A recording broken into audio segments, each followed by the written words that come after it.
Brandon Whitaker stood outside one of his company's stores, staring up at the building he had worked so hard to turn into a thriving business. 15 locations, each serving thousands of customers a week. But lately, something had been off. Complaints had been piling up: rude employees, unnecessary restrictions at the door, and customers being turned away for reasons that made no sense. Brandon had bought this business 10 years ago, determined to turn it into something great. He had started from nothing, building his success through hard work and smart decisions. But now, as he sat in his office reading reports of customers being denied entry for looking suspicious, he felt disconnected. How had things gotten to this point? He had asked his district manager for answers, but all he got were excuses. "We're just making sure we get the right kind of customers," the manager had said. That didn't sit right with him. He needed to see it for himself. So he made a plan. He would go undercover. Brandon wasn't a well-known face among the employees. He had met the store managers and district managers, but the regular staff wouldn't recognize him. That worked in his favor. He decided to disguise himself as an older man: gray wig, glasses, worn-out clothes. He wanted to see how they treated customers who didn't look like they had money to spend. The next morning, his reflection in the mirror barely looked like him. His hair was thinning, his face lined with wrinkles thanks to some subtle makeup. He pulled on a faded jacket and scuffed up shoes. If his employees were turning people away based on appearances, he was going to find out firsthand. Arriving at the store, he walked up to the entrance, gripping a small bag in his hand. As he reached for the door, a security guard stepped in front of him.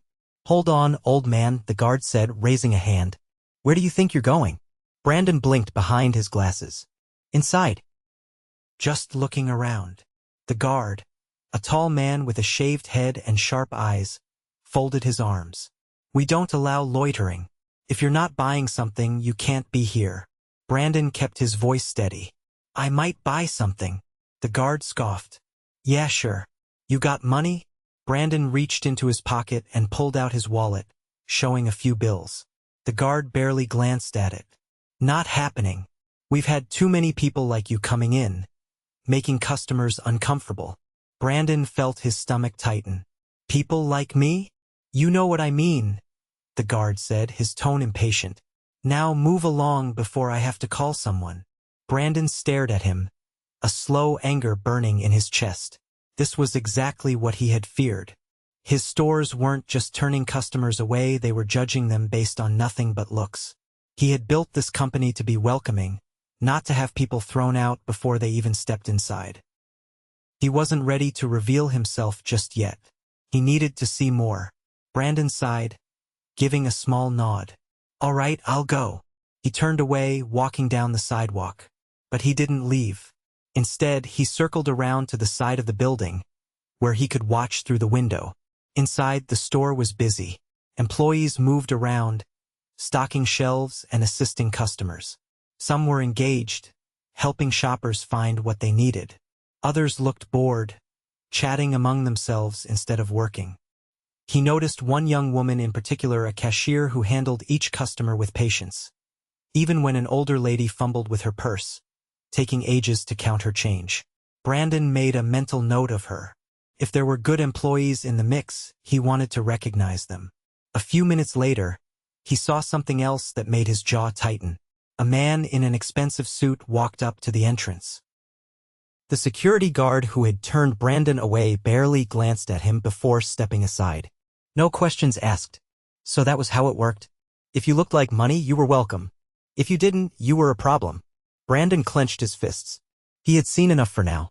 It was time to dig deeper. He turned away from the window and walked toward the parking lot. This wasn't just about one guard being rude. This was a culture problem. And it was going to change. Tomorrow, he would come back. But this time, he wouldn't just be watching. He was going to step inside and no one was going to stop him. Brandon returned the next morning, dressed the same worn-out clothes, aged makeup, the same scuffed shoes. He had seen enough from the outside. Now, he needed to experience what was happening inside. This time, he walked straight up to the door with purpose. The same security guard from yesterday was there, leaning against the frame, scrolling through his phone. When Brandon approached, the guard barely lifted his head before stepping in front of him again. "Didn't I already tell you we're not letting you in?" Brandon met his gaze, keeping his tone calm. And I told you I might buy something. The guard narrowed his eyes. You don't look like you belong here. Brandon raised a brow. And what exactly does someone who belongs look like? The guard exhaled sharply, shifting his stance. Look, I don't have time for this. Take a hint and go somewhere else. Before Brandon could respond, a voice interrupted. Hey, is there a problem here? A store manager had stepped forward, a man in his late 30s with neatly combed hair and a name tag that read Evan. He glanced between Brandon and the guard, his expression impatient. The guard jerked his thumb toward Brandon. This guy keeps trying to come in. Told him we don't allow loitering. Evan barely spared Brandon a glance before nodding. Good call. We have too many issues with people coming in without spending money. We have to be selective. Brandon's jaw tightened, but he kept his voice even. Selective, huh? Evan folded his arms. We run a business, not a shelter. If you're not here to shop, you need to move along. Brandon pulled out his wallet again, showing cash. What if I'm here to shop? Evan hesitated, glancing at the bills. Then, with a forced smile, he stepped aside. Fine. Just don't cause any trouble. Brandon nodded and walked in, his hands steady despite the anger simmering beneath the surface. Inside, the store was just as busy as the day before. Customers moved through the aisles, some browsing, others checking out. Employees stocked shelves, rang up purchases, and answered questions. But what stood out to Brandon was how differently people were treated depending on how they looked. A woman in business attire asked for assistance and immediately got help.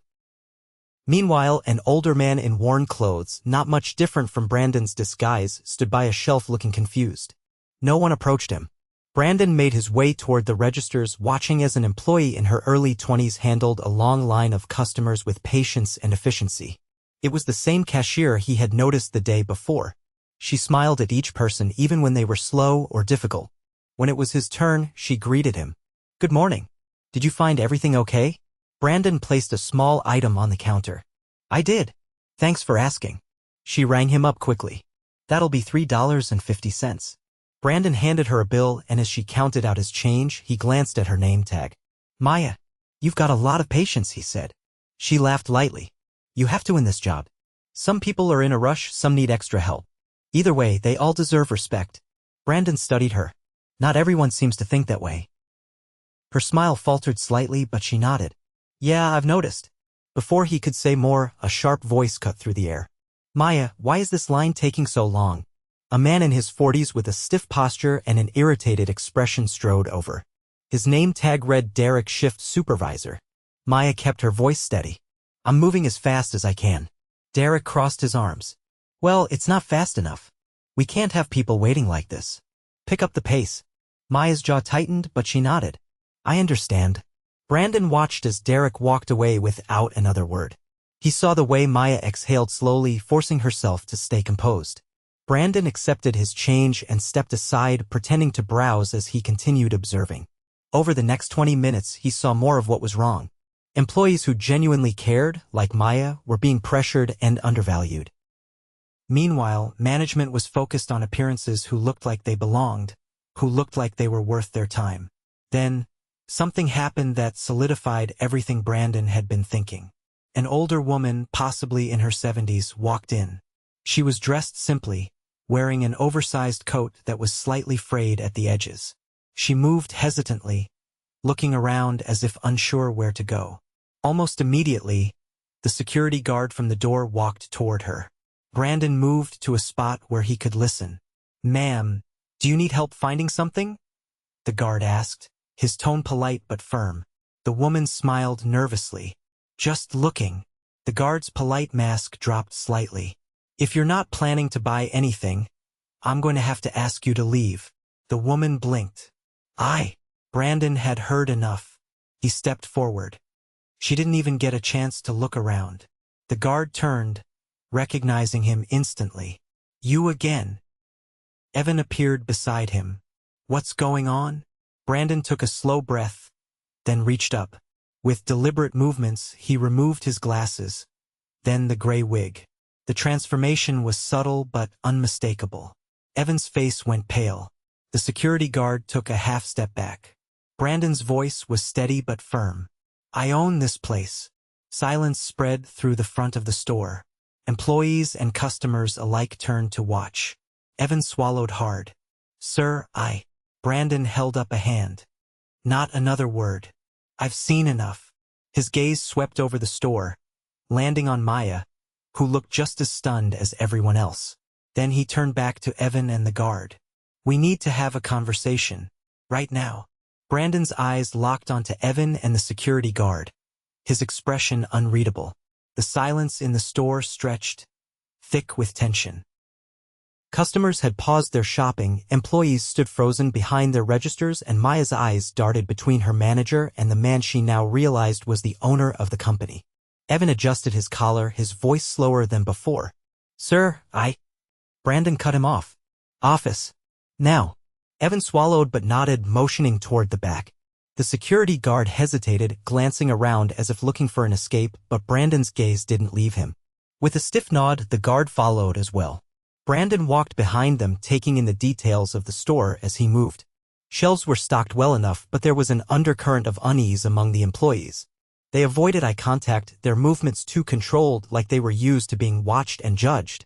The office was small, cluttered with paperwork stacked haphazardly on a metal desk. A single chair sat in front of it while a computer screen glowed faintly in the background. Evan stepped inside first, standing near the desk while the security guard leaned against the wall, arms crossed tightly. Brandon shut the door behind them, the latch clicking into place. The moment it did, he folded his arms, his tone measured. Start talking. Evan cleared his throat, shifting on his feet. Sir, I wasn't aware it was you. If I had known. Brandon's voice was firm. That's the problem. You didn't know. You judged me at the door before I even stepped inside. Do you do that with every customer who doesn't look the way you expect? Evan hesitated. We have protocols to follow. We try to keep the environment safe and welcoming for paying customers. Brandon's jaw tensed. Safe from what, exactly? The security guard finally spoke, his tone defensive. Look, we've had issues before. People coming in, making a mess, not buying anything. We try to filter out who's serious and who's just here to waste time. Brandon's stare didn't waver. And you decide that based on what? Someone's clothes? Their age? The way they walk? The guard exhaled sharply. Sometimes, yeah. You can tell when someone doesn't belong. Brandon's voice turned colder. You mean you think you can tell? Evan stepped in again. Sir, we're just trying to protect the business. We don't want to lose real customers because they feel uncomfortable. Brandon's temper flared, but he kept his voice even. You don't protect a business by turning away the very people who keep it running. You don't decide who belongs in a store that's meant to serve everyone. Neither of them spoke. Brandon took a slow breath. I built this company from nothing. I know what it's like to be dismissed, to be told you don't belong somewhere. I never wanted that to happen in my stores. But today, I watched it happen over and over again. Evan rubbed the back of his neck. We didn't mean any harm, sir. Brandon's eyes narrowed. That's the problem. You don't even realize the harm you're causing. The security guard shifted against the wall, his confidence faltering. Brandon let the silence stretch before speaking again. You're both done here. Evan's head snapped up. Sir. Brandon didn't let him finish. This isn't a conversation. You failed to do your job in a way that aligns with this company's values. You made choices that went against everything this business stands for. That's not something I can overlook. Evan opened his mouth, then closed it. The security guard's jaw tightened, but he didn't argue. Brandon turned toward the door. You'll be escorted out by the end of the day. Make sure your paperwork is in order before then. Without another word, he stepped out of the office, leaving them standing in stunned silence. As he walked back into the store, he noticed the employees glancing at him cautiously. The tension was still there, but beneath it there was something else: curiosity. Hope. Maya was still at the register, her posture stiff, unsure of what was happening. Brandon walked up to her, lowering his voice. You've got a lot of patience, and I noticed the way you treat people. That's the kind of leadership this place needs. Maya's eyes widened slightly. I just try to do my job. Brandon nodded. Exactly. And you do it well. He glanced around the store. Things are going to change here, starting today. For the first time since he had stepped inside, the tension in the air seemed to shift. Employees straightened, customers went back to shopping, and Maya, though still surprised, gave a small nod of understanding. Brandon had come undercover to see the truth. Now, he was going to make sure that truth never got buried again. Brandon moved through the store with a quiet intensity, his mind already forming the next steps. The damage done here wasn't just about one rude security guard or a dismissive manager, it was systemic. The culture had shifted into something toxic, something that had taken root without him realizing. That was on him. He approached the group of employees clustered near the registers, their eyes darting between him and the office where Evan and the security guard had just been dismissed. The tension in the air was thick, but it wasn't fear, not entirely. There was uncertainty, waiting to see what came next. He addressed them with a measured tone, making sure each word carried weight. I know today has been unexpected, but I want to be clear, the store is changing. Effective immediately. A young man with an apron still dusted with inventory labels hesitated before speaking. Are we all being let go? Brandon shook his head. Not if you're here to do your job with integrity. The people who created the problems here, the ones who made the store unwelcoming, are gone. What I need now are employees who are willing to do better, who want to work in a place that treats everyone with respect. Maya, still positioned at her register, looked from Brandon to the rest of the staff before finally stepping forward. What exactly is changing? Brandon appreciated her directness. For starters, no more turning people away based on how they look. If someone comes in, they're a customer. Period. A woman from the stock team shifted uncomfortably. But we were told to focus on quality customers. Brandon's patience didn't waver. A customer is anyone who walks through that door looking to shop. No one here gets to decide who's worth serving and who isn't. Another employee, someone Brandon hadn't yet observed, rubbed the back of his neck before speaking. What about security? We were told to enforce those rules. Brandon nodded. Security is meant to protect, not discriminate. There will still be policies in place to handle actual disruptions, but no one will be refused entry just because of assumptions. The employees exchanged glances, absorbing the shift. Some looked relieved, others hesitant. Change, especially when it challenged the way things had been done for so long, wasn't easy. Brandon turned to Maya. I saw the way you worked today. You treated every customer with patience, no matter who they were. That's the kind of leadership this place needs. Maya straightened slightly. I just try to be fair. Brandon gave a small nod. That's exactly why I want you to step into a bigger role here. Maya blinked. What do you mean? The store needs a new manager, Brandon said. Someone who understands what it means to serve customers the right way. The reaction from the staff was immediate. A few surprised murmurs, some silent nods of approval. Maya, however, looked stunned. I've never managed before, she admitted. You've already shown better leadership than the person who was in charge before you, Brandon said. And I'll make sure you have the right training and support. But this store needs someone who actually cares about the people walking through that door. Maya's hesitation lingered for only a moment before she finally nodded. If it means making this place better, I'll do it. Brandon looked at the rest of the team. Things won't shift overnight, but the way we do business is changing right now. If you're willing to be part of that, you're welcome here. If not, I understand, but this store will not operate the way it did before. No one spoke right away, but the air felt different, lighter. The tension that had settled over the employees seemed to loosen, replaced by something closer to determination. Brandon knew there was still work ahead. Policies needed to be rewritten, hiring decisions re-evaluated. He would have to oversee training sessions, ensure managers across other locations understood the new expectations. But today was the first step. As he made his way toward the exit, he glanced toward the entrance where he had been stopped just hours ago. The security desk was empty now, and through the glass doors he saw customers moving in and out freely. A woman in a worn-out coat, the same one who had nearly been turned away, walked inside, this time uninterrupted. She moved hesitantly at first, but when Maya caught her eye and gave her a genuine smile, she relaxed. Brandon watched for just a moment longer before stepping outside. The store wasn't perfect yet, but it was on its way. Brandon didn't leave right away.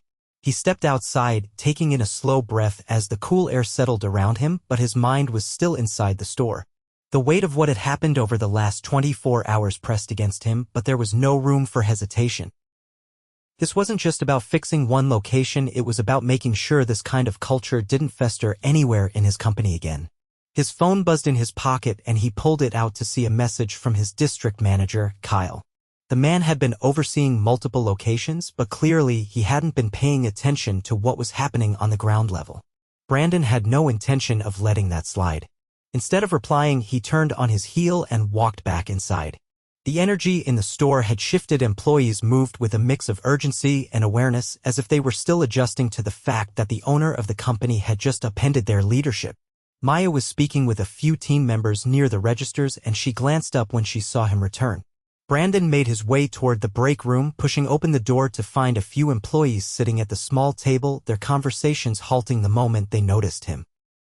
A man in his mid-50s with a worn-out name tag that read George leaned back slightly, his expression cautious. A younger employee next to him, someone who looked barely out of high school, shifted uncomfortably. Brandon pulled out a chair and sat down, his tone even. "I want to hear from all of you. What's really been going on here?" George exhaled, glancing at the others before finally speaking up. "I've been here for 6 years. It used to be a good place to work, but the last couple of years, things changed." Brandon listened closely. Management started pushing this idea that we had to be careful about who we let in. They didn't say it outright, but we all knew what they meant, George continued. If someone didn't look like they were going to spend money, we were supposed to make them uncomfortable enough that they wouldn't stick around. The younger employee, who had been quiet until now, finally added, "I got written up last month for helping a guy who looked kind of rough. He was just asking for directions to another store, but Derek said I was wasting time on people who weren't customers." Brandon's jaw tightened. Another woman, someone who had been stocking shelves earlier, leaned forward. "It wasn't just customers either. The way they treated employees was just as bad. If you spoke up, you were either ignored or told you weren't being a team player." Brandon let the words settle before responding. "That ends today." The employees exchanged uncertain glances. "I don't just want to replace a couple of people at the top and call it a day. I need to rebuild the way this company operates." "That starts with hearing what's been happening firsthand," Brandon said. "If you have something to say, now is the time." George rubbed his chin. "We need managers who actually listen, not just the ones who are good at keeping numbers up." The younger employee nodded. "And we need to feel like we can actually do our jobs without being afraid of getting in trouble for basic human decency." Brandon took in their words carefully. He had built this company from the ground up, but somewhere along the way, parts of it had grown in the wrong direction. That was on him. But what mattered now was what he did next. He stood up, his decision clear. "I'm going to be making a lot of changes. Some of them will take time, but some will happen immediately. And one of those changes is making sure the people who stick around are the ones who actually care about doing things the right way."